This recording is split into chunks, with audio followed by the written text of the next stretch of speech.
CTET special class में आज की क्लास होने वाली है हिंदी पेडागोजी की। बहुत ही महत्वपूर्ण क्लास है और चलिए पहला प्रश्न देखते हैं। पहले प्रश्न में कहा जा रहा है कि भाषा अधिगम में मौन काल का संबंध है, जिसे आप साइलेंट पीरियड कहते हैं, उसका संबंध किससे है ये आपसे पूछा जा रहा है। ए ऑप्शन कह रहा है कि लेखन विकास से, बी ऑप्शन सुनने और समझने की अवस्था से, सी ऑप्शन व्याकरण अभ्यास से और डी ऑप्शन मूल्यांकन प्रक्रिया से। प्रश्न संख्या एक का उत्तर तुरंत बताइए कौन सा सही होगा। तो चलिए, अगर बात की जाए पहले प्रश्न का उत्तर मूल्यांकन प्रक्रिया से कभी नहीं होगा, ये गलत होगा। व्याकरण अभ्यास से भी नहीं होगा, ये गलत हो जाएगा। और लेखन विकास से भी नहीं होगा, ये हमारा गलत होगा। उत्तर जो होगा मौन काल का संबंध जो होगा वह होगा सुनने और समझने की अवस्था से। यानी कि पहले प्रश्न का जो उत्तर होगा वो हो जाएगा बी वाला ऑप्शन सही। और नेक्स्ट चलेंगे, देखेंगे अगला प्रश्न। ठीक है, चलिए। कह रहा है प्रश्न में कि यदि शिक्षक बच्चों को कहानी पढ़ने से पहले चित्रों पर चर्चा कराता है तो यह किस रणनीति का उदाहरण है। बहुत ही इंपॉर्टेंट प्रश्न है। ए ऑप्शन कह रहा है कि पश्च पठन, बी ऑप्शन कह रहा है कि यांत्रिक अभ्यास, सी ऑप्शन पूर्व पठन और डी ऑप्शन परीक्षण आधारित शिक्षण। चलिए तुरंत बताइए कौन सा सही होगा प्रश्न संख्या दो का उत्तर। चलिए तुरंत, बिल्कुल। देखिए, प्रश्न को ध्यान से समझिए। यहाँ पर पूछा गया था कि यदि शिक्षक बच्चों को कहानी पढ़ने से पहले चित्रों पर चर्चा कराता है तो यह किस रणनीति का उदाहरण है। तो यहाँ पर पश्च पठन की बात नहीं होगा, पढ़ाई के बाद का जो रणनीति है उसकी बात नहीं की गई है। ठीक है, और यांत्रिक अभ्यास यानी बार बार अभ्यास की बात भी ये नहीं है। हमारा उत्तर जो होगा वह हो जाएगा पूर्व पठन, यानी कि यहाँ पर सी वाला ऑप्शन सही होगा।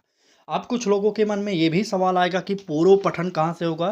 तो नोट करिएगा, पूर्व पठन का तात्पर्य होता है पढ़ने से पहले। ठीक है, तो पहले ही चर्चा की गई ना चित्रों पर, तो यही हमारा उत्तर सही हो जाएगा। चलिए चलिए, प्रश्न में कहा जा रहा है कि हिंदी भाषा शिक्षण में प्राकृतिक दृष्टिकोण का प्रमुख समर्थक कौन है। इंपॉर्टेंट प्रश्न है। प्राकृतिक दृष्टिकोण का समर्थक कौन है, वो भी हिंदी शिक्षण में, ये आपको बताना है। स्किनर होंगे, पियाजे होंगे, क्रैसन होंगे या ब्रूनर होंगे। चलिए प्रश्न संख्या तीन का उत्तर बताइए। कुछ प्रश्न ऐसे भी आपको सीटेट में मिल सकते हैं, तो इसका उत्तर जो होगा क्रैसन हो जाएगा। नोट करिएगा, सी वाला ऑप्शन सही हो जाएगा। चलिए नेक्स्ट देखते हैं। चौथा प्रश्न हमारा क्या कह रहा है। हमारा सिद्धांत बस इतना है कि आपको कम समय में अधिक से अधिक प्रश्न प्रोवाइड किए जाएं। तो आप भी इस प्रकार से तैयारी करना चाह रहे हैं तो डेली हमारे साथ जुड़ जाइए। ठीक है, चलिए नेक्स्ट देखते हैं। कह रहा है कि निम्न में से कौन सी गतिविधि समग्र भाषा दृष्टिकोण के अनुरूप है। ए ऑप्शन कह रहा है कि केवल व्याकरण नियम लिखवाना, बी ऑप्शन कह रहा है कि शब्द सूची याद कराना, सी ऑप्शन कहानी पढ़कर संवाद लिखवाना और डी ऑप्शन कह रहा है कि वर्तनी परीक्षा लेना।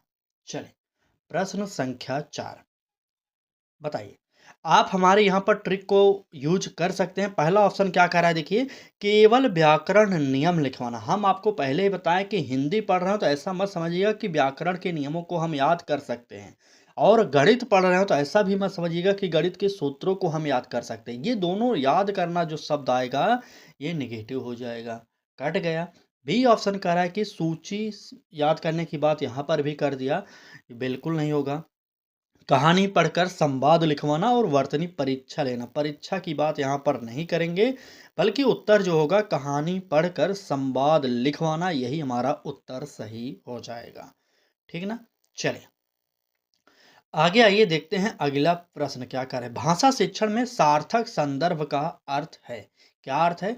कठिन शब्दों का प्रयोग या भाषा को जीवन से जोड़ना, नियम आधारित शिक्षण या परीक्षा केंद्रित अध्यापन।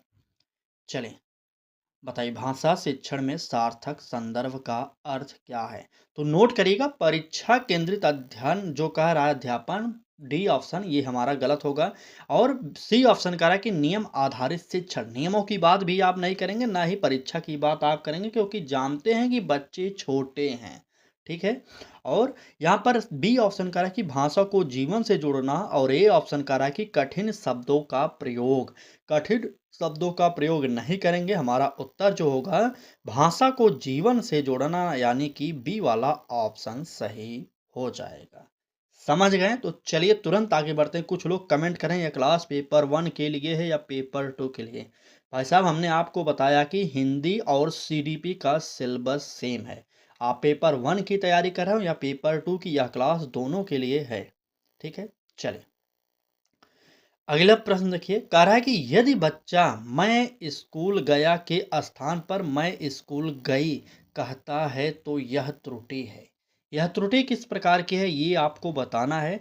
यादाश्त की त्रुटि होगी, संप्रेषण की होगी, विकासात्मक होगी या अस्थाई होगी। अस्थाई त्रुटि बालक नहीं करता, ये आप समझते रहिए। काटिए पहले। अब आपको ए बी सी में से उत्तर बताना है कौन सा सही होगा। चलिए। प्रश्न संख्या 6। बिल्कुल, याददाश्त की कमी नहीं, अगर याददाश्त की कमी होती तो वह स्कूल गई के अलावा भी कुछ और बोल सकता था ना, लेकिन वह सिर्फ थोड़ा ही अंतर करके बोला, इसलिए हमारा याददाश्त की कमी वाला ऑप्शन कट जाएगा। संप्रेषण की कमी की बात नहीं करेंगे, यहाँ पर संप्रेषण की कोई बात नहीं हो रही, यहाँ पर उत्तर जो होगा वह हो जाएगा विकासात्मक। बालक विकास की गति पर है तो वो गलतियां करेगा, बालक गलतियों के माध्यम से ही सीखता है, ये आप भी जानते हैं। ठीक है, तो यहाँ पर इस प्रश्न का उत्तर जो होगा सी वाला ऑप्शन सही हो जाएगा। नोट करिए और आगे आइए कौन सा देखते हैं प्रश्न है। ठीक, चलिए। कह रहा है कि पठन कौशल में अनुमान लगाना किस स्तर से संबंधित है।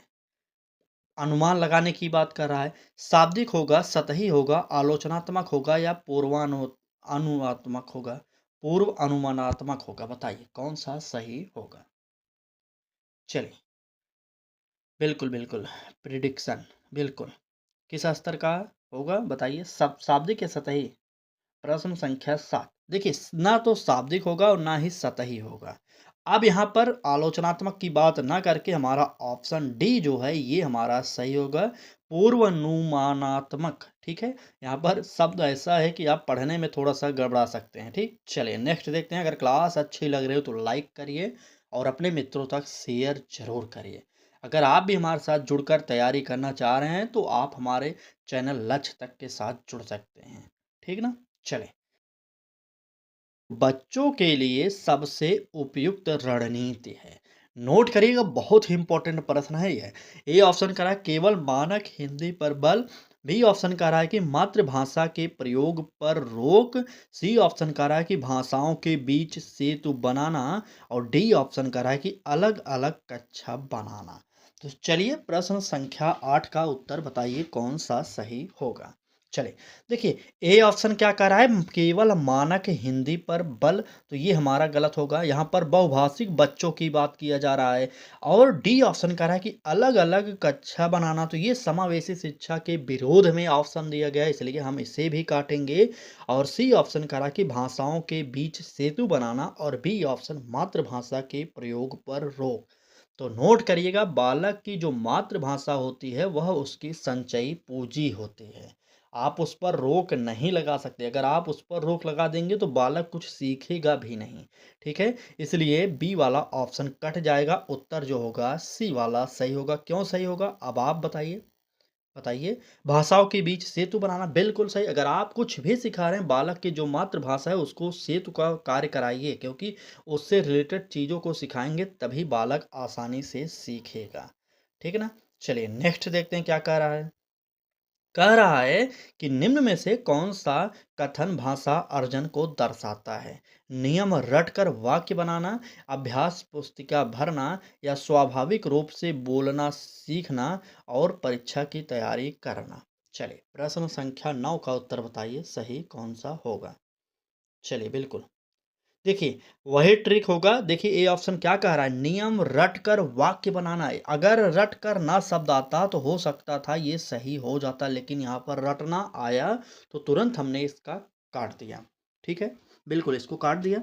और बी ऑप्शन कह रहा है कि अभ्यास पुस्तिका भरना। अभ्यास पुस्तिका की बात तो सही है, हो सकता है, लेकिन आगे देखेंगे स्वाभाविक रूप से बोलना सिखाना। और डी ऑप्शन कह रहा है कि परीक्षा की तैयारी। डी ऑप्शन काटिए। अब आपको बी और सी में से उत्तर बताना है सही कौन सा होगा।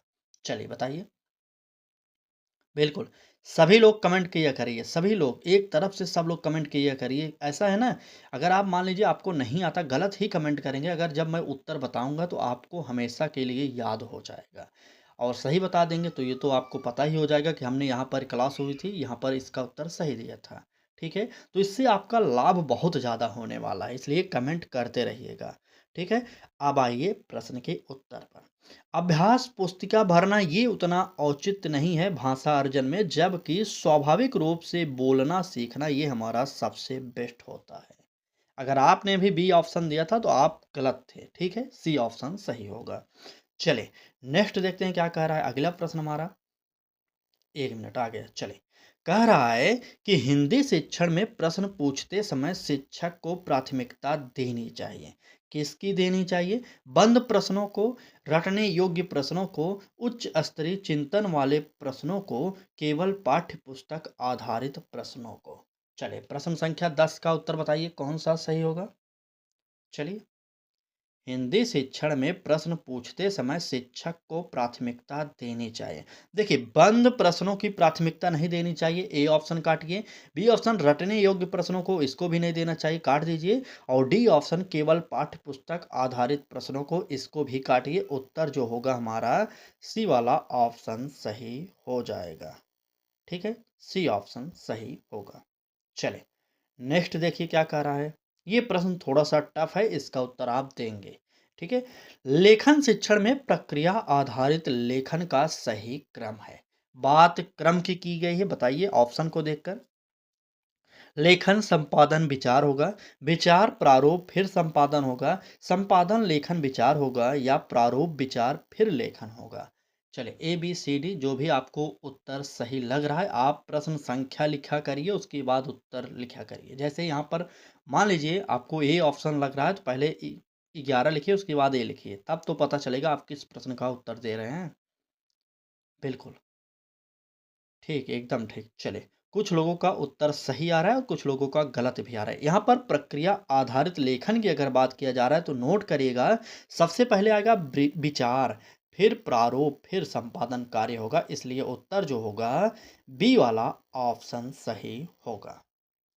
ठीक, बी ऑप्शन सही करिए। तुरंत आगे आइए, देखते हैं नेक्स्ट प्रश्न क्या कह रहा है।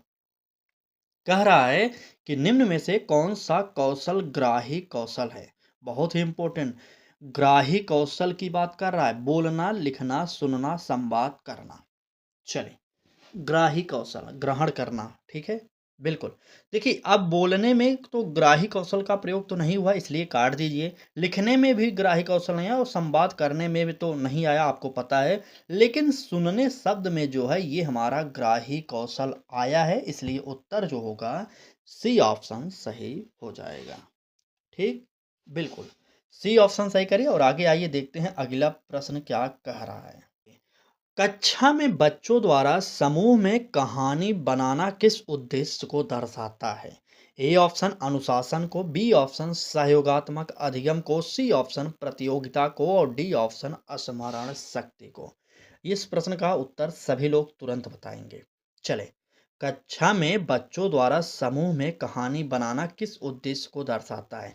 अनुशासन की बात आप नहीं करेंगे, प्रतियोगिता की बात नहीं होगी, स्मरण शक्ति की बात नहीं होगी। नोट करिएगा, यहाँ पर उत्तर जो होगा सहयोगात्मक अधिगम, यानी कि बी वाला ऑप्शन सही होगा। ठीक है, बिल्कुल। यहाँ पर समूह में बात किया गया था ना, तो इसलिए सहयोग की बात होगा ना, सहयोग के द्वारा वहाँ पर कहानी बनाया गया था। इसको आप लोग नोट करेंगे, कुछ देखिए आप लॉजिक लगा गया करिए। ठीक है, चले, नेक्स्ट देखिए प्रश्न क्या कह रहा है। हिंदी में व्याकरण शिक्षण की सर्वोत्तम विधि है। ए ऑप्शन करे परिभाषाएं याद कराना, बी ऑप्शन करे नियम पहले पढ़ाना, सी ऑप्शन करा कि प्रयोग के माध्यम से सिखाना, और डी ऑप्शन प्रश्नोत्तर पद्धति। चलिए, प्रश्न संख्या 14 के उत्तर को सब लोग बताएंगे।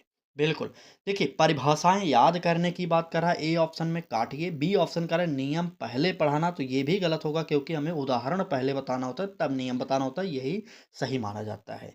और डी ऑप्शन कर रहा है कि प्रश्नोत्तर पद्धति, तो इसे भी काटिए। उत्तर जो होगा प्रयोग के माध्यम से सिखाना, तो इसका उत्तर नोट कर लीजिए। ठीक है, क्लास कैसी लग रही है एक बार कमेंट करिए सब लोग। चलिए, नेक्स्ट देखते हैं। कह रहा है प्रश्न में कि यदि शिक्षक बच्चों की रचनाओं को पोर्टफोलियो में संकलित करता है तो यह है क्या है? योगात्मक मूल्यांकन है, मानकीकृत परीक्षा है, सतत एवं व्यापक मूल्यांकन है या चयनात्मक परीक्षण है। चलिए, उत्तर कौन सा होगा तुरंत बताइएगा। यदि शिक्षक बच्चों की रचनाओं को पोर्टफोलियो में संकलित करता है तो यह है क्या है? देखिए, यह चयनात्मक परीक्षण नहीं होगा, सबसे पहले डी ऑप्शन को काटेंगे और ना ही यह मानकीकृत परीक्षा होगी। अब आपको बताना है ए या सी में से एक उत्तर सही है, वह कौन सा है? चलें, 15वें प्रश्न का उत्तर बताइए। बिल्कुल, यहाँ पर योगात्मक मूल्यांकन की बात ना करके सतत एवं व्यापक मूल्यांकन की बात हम करेंगे। इसका उत्तर जो है नोट कर लीजिए। ठीक, चलिए नेक्स्ट देखते हैं क्या कह रहा है। आइए, कह रहा है कि भाषा शिक्षण में अभिप्रेरणा का संबंध है। किससे है सीधा संबंध बताइए। ए ऑप्शन कह रहा है दंड से, बी ऑप्शन भय से, सी ऑप्शन रुचि और सहभागिता से। तो उत्तर रुचि और सहभागिता से है। देखिए, आप टाइमिंग मत देखिए कि क्लास में कितना कम टाइम लगा। आप ये देखिए कि आपको कितना प्रश्न प्रोवाइड किया गया, वो भी अच्छे तरीके से किया गया। हमारा सिद्धांत हमने आपको हर क्लास में बताया कि कम समय लगे और आपको अधिक से अधिक सिखा दिया जाए। यही हमारा सिद्धांत होता है, क्योंकि अब आखिरी समय है आपके पास। ठीक है, अब आपको मेहनत करके पढ़नी चाहिए, क्योंकि अब जो आखिरी महीना ये अगस्त का है, बस यही है हमारे पास। आपको पता होना चाहिए 30 से 35 दिन का समय है। अब आप अधिक से अधिक पढ़ाई करिए। चले, देखते हैं कह रहा है प्रश्न में कि निम्न में से कौन सा कथन समावेशी भाषा शिक्षण के विरुद्ध है। ए ऑप्शन विविध पृष्ठभूमि का सम्मान, बी ऑप्शन लचीली शिक्षण रणनीतियां, सी ऑप्शन सभी से समान अपेक्षा और डी ऑप्शन सहयोगात्मक विधियां। वही गतिविधियां, चलिए ठीक है, गतिविधियां। ठीक ठीक। देखिए, बात अगर समावेशी भाषा शिक्षण के विरुद्ध में पूछी जाए तब उत्तर क्या होगा, नोट करिएगा। सहयोगात्मक गतिविधियां जो होती हैं, ये हमारा समावेशी शिक्षा के पक्ष में होती हैं, इसलिए हम काटेंगे। और लचीली शिक्षण रणनीतियाँ ये भी पक्ष में होती हैं, काट दीजिए। विविध पृष्ठभूमि का सम्मान ये भी होती हैं, काटिए। लेकिन सभी बालकों से समान अपेक्षा रखना ये समावेशी शिक्षा के विरुद्ध में है, इसलिए उत्तर जो होगा सी वाला ऑप्शन सही हो जाएगा। नोट करिए, सी वाला ऑप्शन सही होगा। ठीक, चलिए आइए देखते हैं प्रश्न क्या कह रहा है। कविता शिक्षण में लय और ताल का प्रयोग सहायक है, क्योंकि कविता लंबी हो जाती है, बच्चे याद कर लेते हैं, भाषा की ध्वन्यात्मक समझ बढ़ती है, परीक्षा में अंक मिलते हैं। चले, बात परीक्षा की गई, इसलिए काटिए। बी ऑप्शन कह रहा है बच्चे याद कर लेते हैं, इसलिए इसे काटिए। और ए ऑप्शन कह रहा है कि कविता लंबी हो जाती है, इसलिए इसे काटिए। उत्तर जो होगा भाषा की ध्वन्यात्मक समझ बढ़ती है। बिल्कुल बच्चों से संबंधित है, बिल्कुल। ठीक ठीक, चले, भाषा की ध्वन्यात्मक समझ बढ़ती है। हर एक प्रश्न इंपॉर्टेंट है, हर एक दिन क्लास को जरूर देखिए। अब जो भी समय बचा है उसे यूज कर लीजिए, क्योंकि सीटेट एक ऐसी परीक्षा है ना, अगर आप हल्के में ले रहे हैं तो ये बहुत बड़ी गलती कर रहे हैं आप। ठीक, चलिए, बाकी जो लोग दिए होंगे एक दो बार उनको तो पता होगा, जो लोग पहली बार बैठेंगे वो तो हल्के में लेंगे ही, लेकिन समझ जाएंगे जिस दिन पेपर में बैठेंगे। ठीक है, चलिए प्रश्न देखिए। कह रहा है कि हिंदी भाषा कक्षा में आईसीटी का उचित प्रयोग है। केवल वीडियो दिखाना, स्मार्ट बोर्ड से नोट्स लिखवाना या भाषा अनुभव को समृद्ध करना या शिक्षक का स्थान लेना। चलिए बताइए। आईसीटी का उचित प्रयोग नोट करिएगा। केवल वीडियो दिखाना नहीं होगा, ना ही स्मार्ट बोर्ड से नोट्स लिखवाना ये होगा, ना ही शिक्षक का स्थान लेने की बात करेगा, बल्कि भाषा अनुभव को समृद्ध करना, ये हमारा ऑप्शन सबसे बेस्ट होगा। ठीक, चले आगे आइए। आज की क्लास का आखिरी प्रश्न देखते हैं क्या कह रहा है। कह रहा है कि निम्न में से कौन सा उद्देश्य हिंदी पेडागोजी का नहीं है। पेडागॉजी का उद्देश्य क्या नहीं है बताइए, पढ़ रहे हैं तो। ए ऑप्शन कह रहा है संप्रेषण क्षमता विकास, बी ऑप्शन भाषिक संवेदनशीलता, सी ऑप्शन रटन आधारित अधिगम। यही नहीं होगा, ठीक है, क्योंकि ये तीन ऑप्शन में मिल गया और सृजनात्मक अभिव्यक्ति होती है, तो जो होता है उसे काट दीजिए। उत्तर यहाँ पर तीसरा ऑप्शन सही हो जाएगा।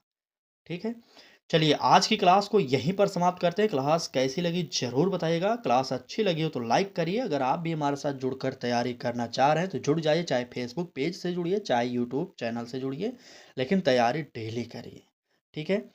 आज की क्लास में आपके कितने प्रश्न सही हुए इसको कमेंट बॉक्स में ज़रूर बताइएगा और उम्मीद करते हैं यह क्लास अच्छी लगी होगी और कल अभी आप हमारे साथ लाइव जुड़ेंगे। ठीक है? चलिए धन्यवाद।